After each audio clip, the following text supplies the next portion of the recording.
El silencio en la sala era una opresión física que oprimió a todos después de que las palabras de mi hermana resonaran en las paredes. Mi hermana Jessica, la estrella radiante de la familia, permanecía de pie con el rostro sonrojado en señal de triunfo. Su voz, aunque un poco temblorosa, fue lo suficientemente alta como para que todos la oyeran. Así que creo que es hora de que dejes de fingir ser un agente federal. Todas las miradas estaban puestas en mí, esperando que me derrumbara o que discutiera. No lo hice.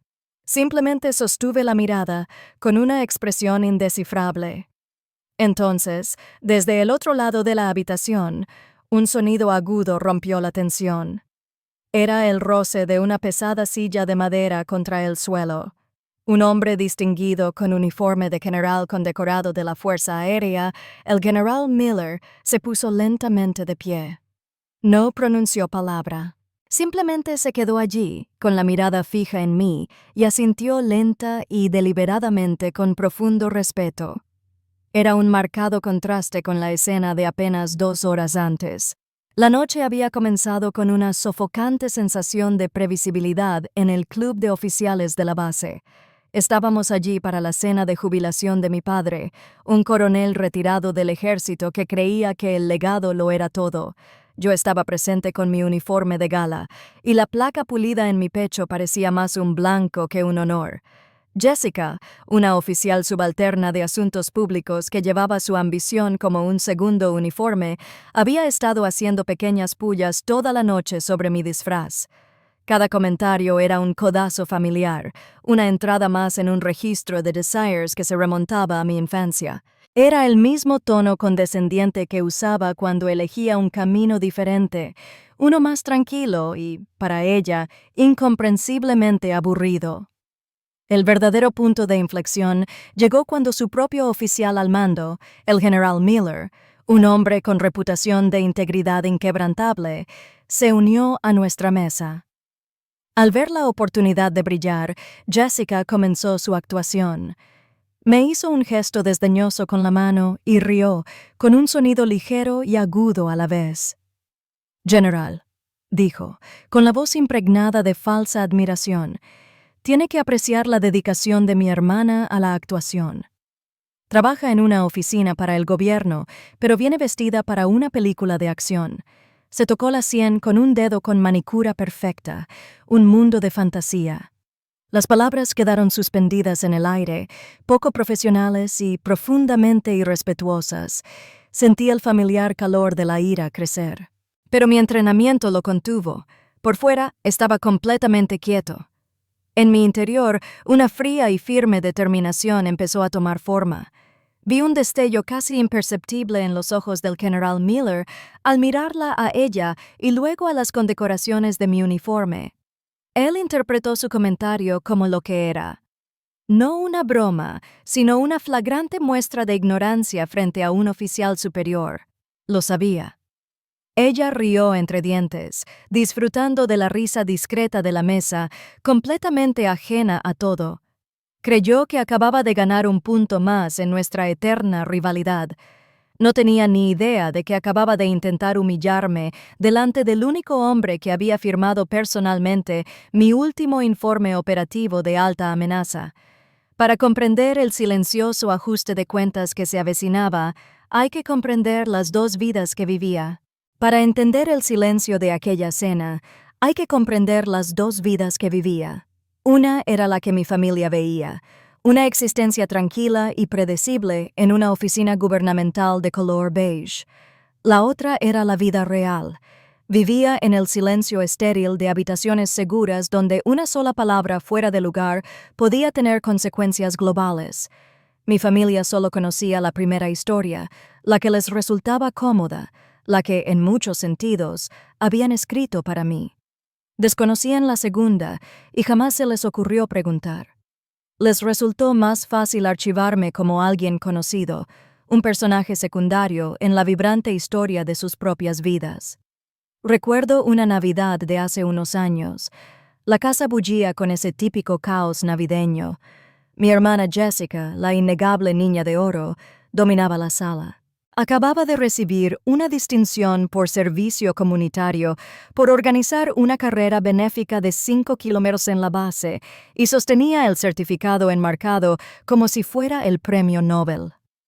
Mi padre, un hombre que medía el valor por los logros visibles, le sonrió radiante. «Esa es mi chica». Su voz resonó por toda la sala, marcando una diferencia visible. La familia aplaudió, un coro perfecto de validación. Era una escena que había visto de 1000 formas diferentes a lo largo de los años. Los trofeos de fútbol de Jessica, las victorias de su equipo de debate, sus ascensos. Cada uno era un espectáculo. Más tarde esa noche, intenté compartir una noticia mía. Le comenté discretamente a mi padre que mi unidad acababa de recibir el premio de Director de Seguridad Nacional por un proyecto que yo había dirigido. Estaba sirviéndose otra copa y me dio una palmadita en el hombro sin mirarme a los ojos. «Genial, cariño», dijo con voz ausente, distraído por la gestión de la base de datos, ¿verdad? Cada parte de la máquina es importante. Y eso fue todo. Mi mayor logro profesional, la culminación de 6 meses de noches sin dormir y presión incesante, se redujo al papeleo. Fue en ese momento cuando me pusieron mi apodo, el que creían que era una broma cariñosa. Me llamaban agente hoja de cálculo. Para ellos era perfecto. Captaba todo lo que creían de mí. Que mi trabajo era un mundo de números y archivos, seguro y estéril, y completamente carente de consecuencias. Era una etiqueta que eliminaba por completo cualquier posibilidad de que estuviera haciendo algo peligroso o importante, o algo que pudiera poner en entredicho el lugar de Jessica en el ojo público. Era más fácil verme como una hoja de cálculo de agente que como la hija que se perdía las Navidades por razones que jamás pudo explicar. Era más fácil que reconocer a la hija cuyo trabajo requería un nivel de autorización que hacía que sus propias carreras militares parecieran un juego de niños. Ahora, compara esa Navidad cálida, ruidosa y desdeñosa con mi realidad del martes siguiente. Me encontraba a 90 metros bajo tierra en un esquife insonorizado, una instalación de información compartimentada y sensible. Allí no había caos, solo el zumbido frío y silencioso de los servidores y el murmullo sordo de las comunicaciones cifradas. El aire mismo se sentía cargado de secretos. Estaba de pie a la cabecera de una larga mesa informando a un comité conjunto de oficiales de inteligencia de 3 naciones aliadas. En esa habitación yo no era la hoja de cálculo de la gente, ni siquiera era Alex, era mi indicativo. Era Vigil. En la pantalla principal, frente a nosotros, había un mapa satelital de una frontera hostil. La última transmisión de la gente fue desde estas coordenadas, dije, mi voz firme, sin delatar la adrenalina que me recorría el cuerpo. Signet confirma que ha sido comprometido. Tiene menos de 1 hora antes de que su ventana de exfiltración se cierre definitivamente. Los rostros alrededor de la mesa eran sombríos, eran hombres curtidos, generales y directores, pero en esta sala me miraban a mí. Yo era el investigador principal de la Operación Atardecer, y la vida de un agente encubierto, un hombre con una familia a la que no había visto en 4 años, estaba en mis manos. Respiré hondo, dejando que el último dato se fijara en mi mente.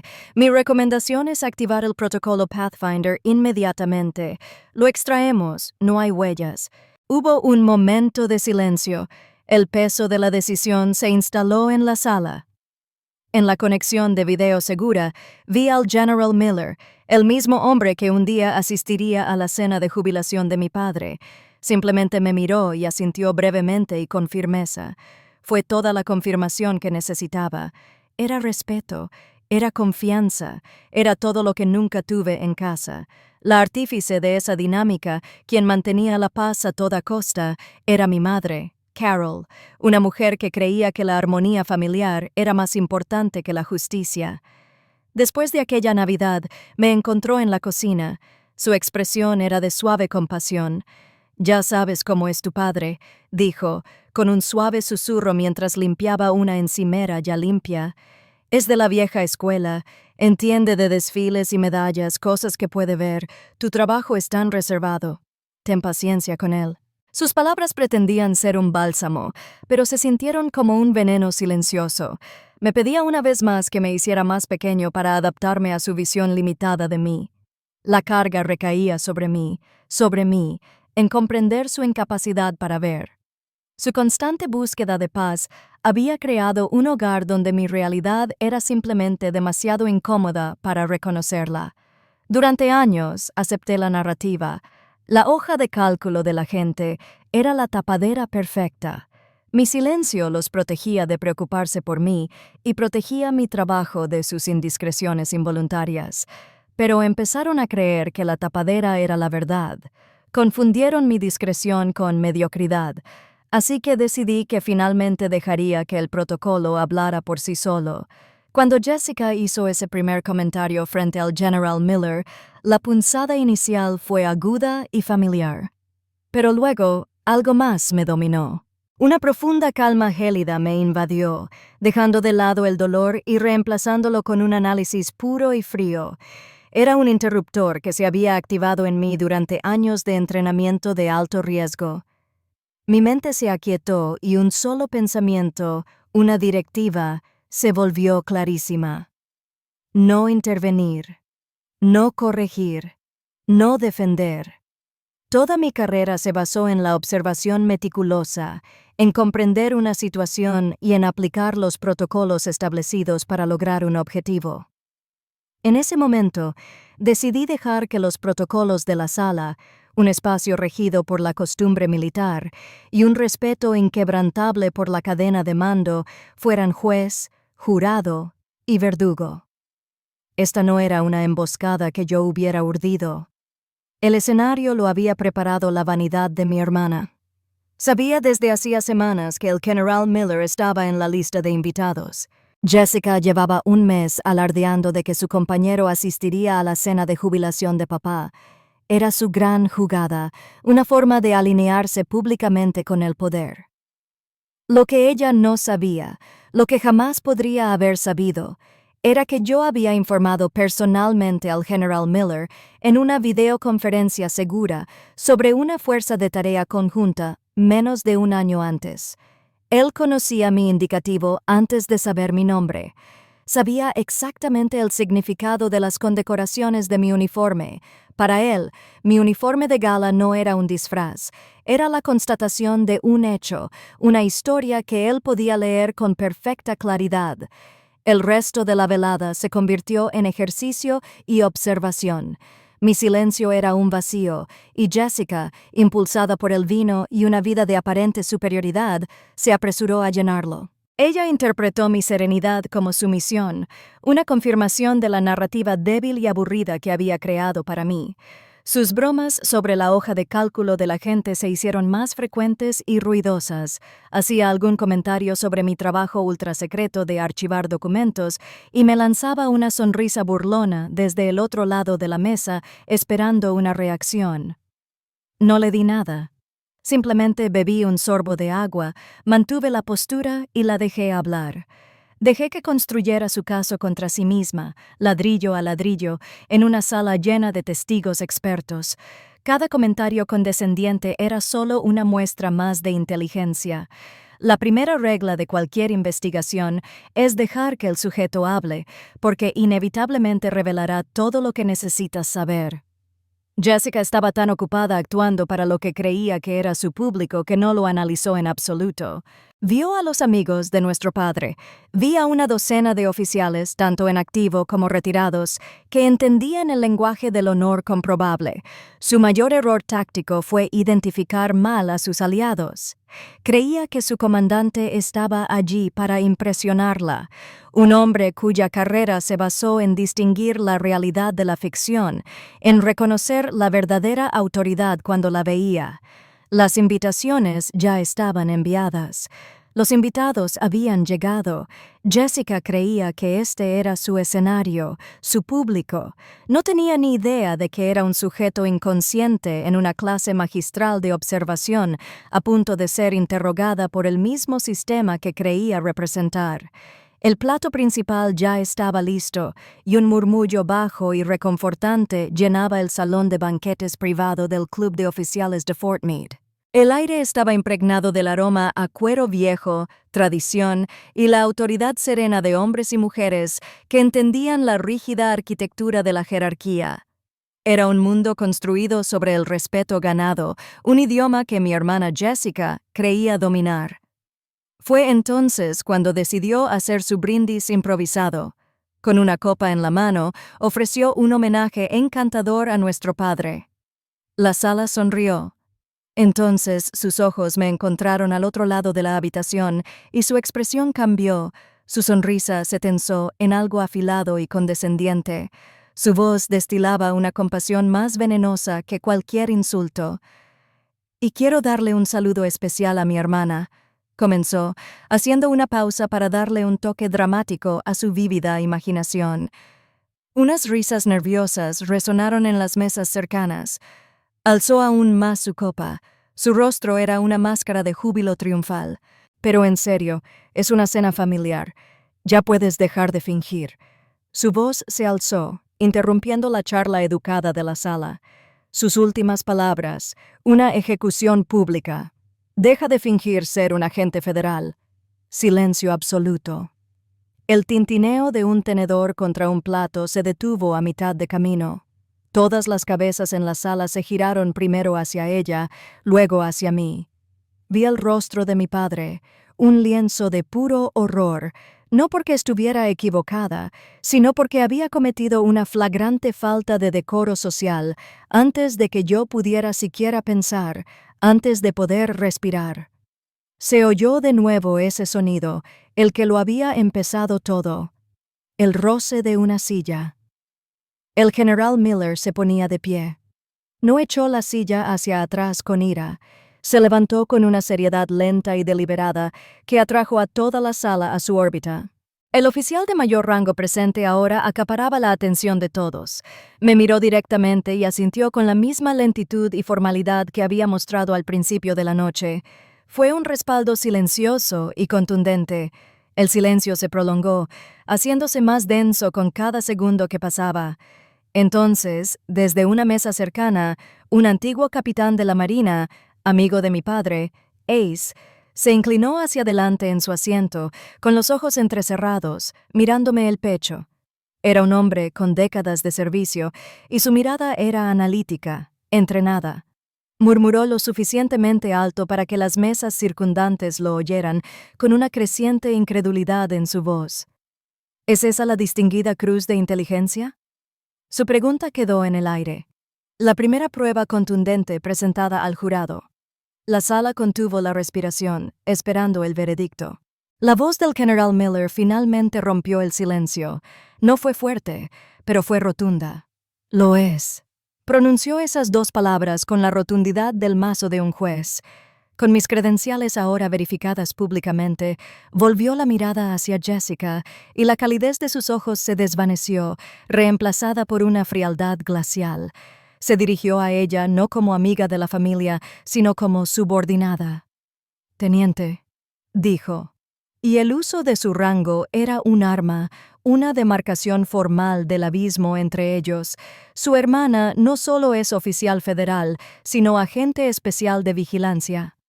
Mi indicativo, pronunciado en voz alta en esta habitación, me pareció una palabra extraña.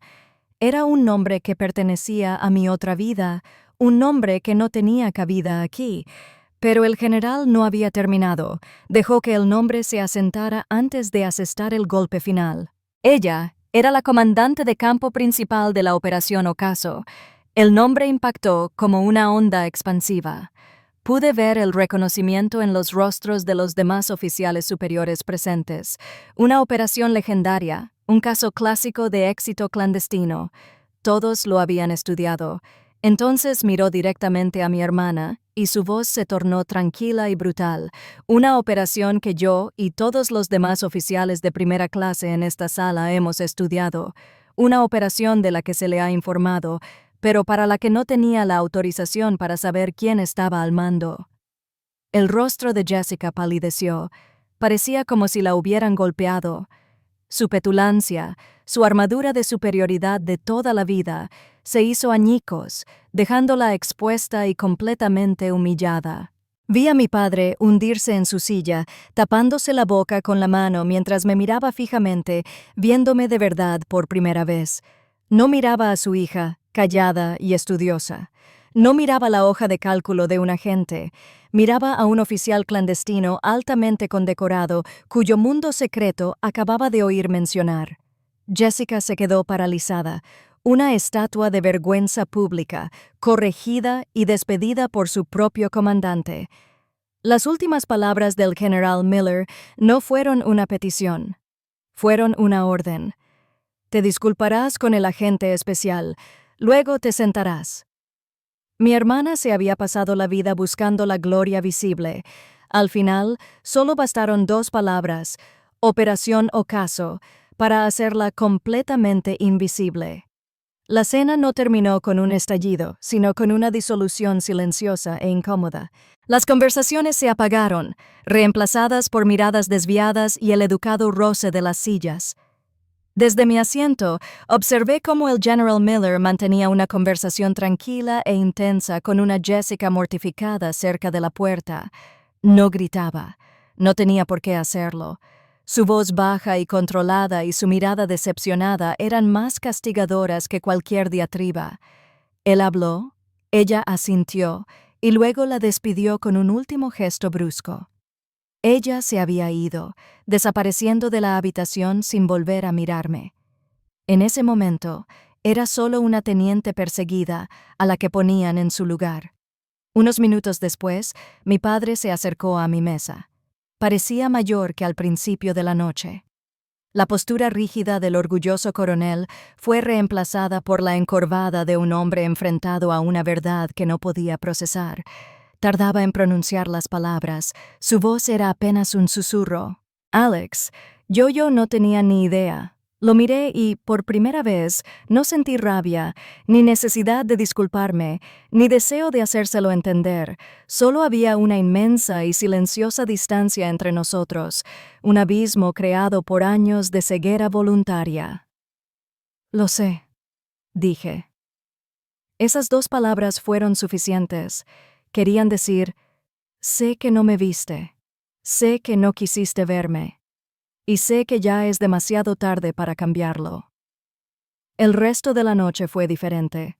Uno a uno, los antiguos colegas de mi padre, los oficiales condecorados a quienes tanto respetaba, se acercaron a mi mesa. Me estrecharon la mano con firmeza, sus ojos se posaron en los míos con un profundo respeto renovado. Me hablaron de mi trabajo, de experiencias compartidas en diferentes campos, de la silenciosa carga de nuestra profesión.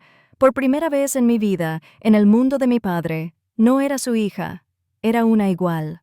6 meses después, me encontraba en una sala de reuniones segura, con el aire vibrando con la energía silenciosa de un centro de mando activo. La iluminación era estéril.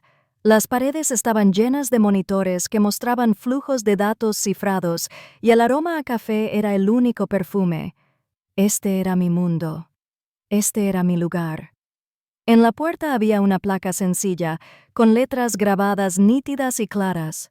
Un tal Evans, agente especial a cargo de la Fuerza de Tarea Antiterrorista Conjunta. Me habían ascendido. Este era mi puesto ahora. Un puesto ganado no por legado ni prestigio, sino por años de trabajo silencioso y diligente en la sombra. Ver mi nombre en esa puerta me pareció más real, más reconfortante que cualquier foto familiar. Mi equipo me rodeaba en la mesa de reuniones, un grupo muy unido de operadores, analistas y especialistas en tecnología. Había una camaradería fluida entre nosotros, un lenguaje sencillo basado en la confianza absoluta y la competencia compartida. No necesitaban ver mis medallas para saber mi valor. Lo veían a diario en las decisiones que tomaba y en cómo los dirigía. Esta era mi verdadera familia, forjada en un propósito, no en una obligación disfuncional. El respeto aquí no era condicional, era la base de nuestra existencia. Éramos una unidad unida por los riesgos compartidos que asumíamos y la confianza mutua que depositábamos en las habilidades de cada uno. Aquí, nunca fui invisible. Era esencial. 2 mensajes llegaron el mismo día. El primero fue un correo electrónico formal y forzado de Jessica.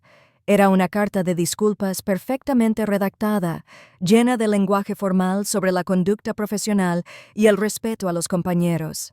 Casi podía oír la voz de su consejera dictando cada palabra. Fue un acto de preservación de mi carrera, no de arrepentimiento genuino.